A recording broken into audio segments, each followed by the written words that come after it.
Fillimisht duhet të theksojmë se ne si drejtoria e arsimit, po bashkë me drejtorinë e shkollës, dënojmë fuqishëm një sjellje të tillë të mësimdhënësit, pavarësisht rrethanave që kanë quar në një sjellje të tillë. Rasti përtej kësaj deklarate vetë se është duke u trajtuar nga organet e drejtësisë dhe të sigurisë dhe neve nuk na takon që të përzihemi në ato procedura. Sa i përket kompetencave tona se ku kjo bie në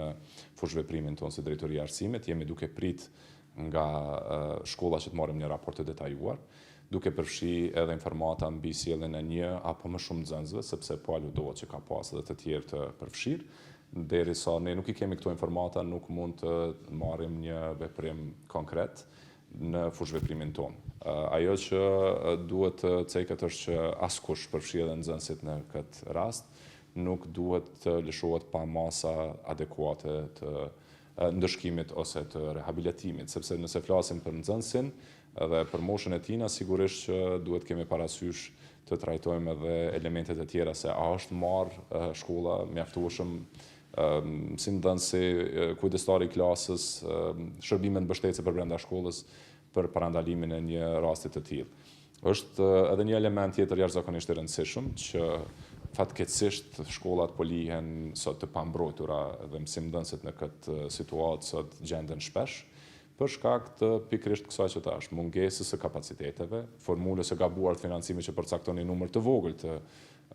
psikologëve për shkolla ose një numër të madh të nxënësve për një psikolog, po ashtu kemi një përzierje thuajse të qëllimshme nga ana e ministrisë në kompetenca përmes udhëzimeve administrative dhe rregulloreve që shpeshherë bën më të paqartë dhe më të vështirë punën e mësimdhënësit, rolin e prindit dhe rolin e drejtorisë së shkollës apo drejtorisë së arsimit. Pra kemi shumë elemente që nuk po trajtohen nga organet e tjera.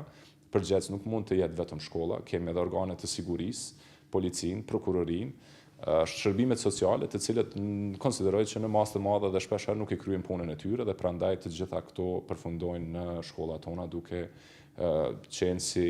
bazë e shkarkimit të thuajse të gjitha dështimeve të shoqërisë ose problemeve që shoqëria jonë sot ka.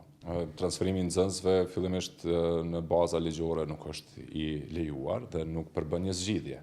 Një nxënës që ka disa sfida duhet të trajtohet, ka disa probleme, ka disa sjellje që nuk janë adekuate, duhet të trajtohet për brenda shkollës dhe në bashkërendim me organet e tjera, pra nga shërbimet sociale, nga organet e drejtësisë dhe të tjera që shpeshherë kemi një prokurori që sapo merr një rast e rikthen të nesërmen në shkollë pa u marrë fare me të sepse është më e lehtë,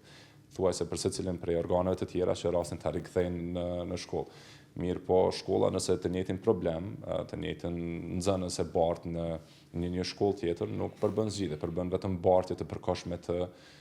situatës së caktuar ose problemit në një shkollë tjetër.